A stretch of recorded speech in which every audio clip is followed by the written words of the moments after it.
Some people would say this revolution is characterized by the fight of robots against human beings.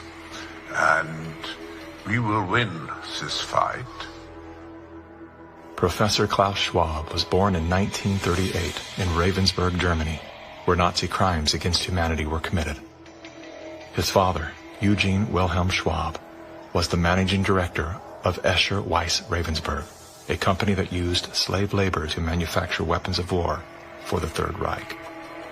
While Klaus's father was at the helm, the Nazi Party awarded Escher Weiss Ravensburg the title of National Socialist Model Company.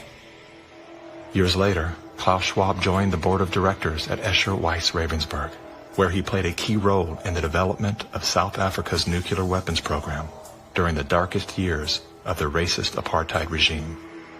Today, Klaus Schwab is the founder and executive chairman of the World Economic Forum. If you'd like to meet the people who are supposed to repair the state of the world, or give a piece of your mind to the bankers who helped get us into this mess, we can tell you where to find a lot of them. The World Economic Forum. Founded in 1971, the World Economic Forum is an international private organization which receives billions of tax-free dollars from its members and their global enterprises. Every year, the WEF brings together its members with world leaders, big pharma executives, tech titans, Hollywood celebrities, media personalities, and internet influencers to meet in the secluded mountains of Davos, Switzerland. It is a tiny town folded into the Swiss Alps, a village where you could bump into Bill Clinton, Bill Gates, the head of Google, and the Queen of Jordan, all in one place. A lot of reporters cover the forum, but few get inside. It turns out there are two Davoses, one you see and one you don't. After hours, there are hundreds of private parties where deals are done. People who can't be seen together in public can meet here. Your Royal Highnesses, Excellencies, distinguished heads of state and government, the future is built by us, by a powerful community as you here in this room. Klaus Schwab, the founder of the WEF, is particularly upfront and even proud of his ability to shape and influence world politics.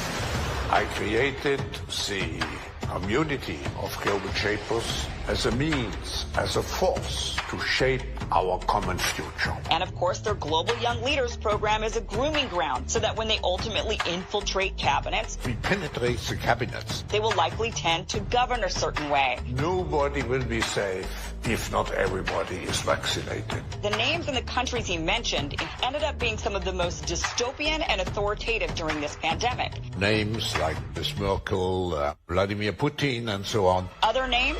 Jacinda Ardern, Sebastian Kurz, Mauricio Macri, Mark Zuckerberg, Jack Ma, Gavin Newsom, Stéphane Bancel, Chelsea Clinton, Leonardo DiCaprio, Sanjay Gupta, Dr. Leana Wen, Alexander and Jonathan Soros, George Soros' sons, and several of the Rothschilds. And of course, Now who could represent such a world better than you, Prime Minister?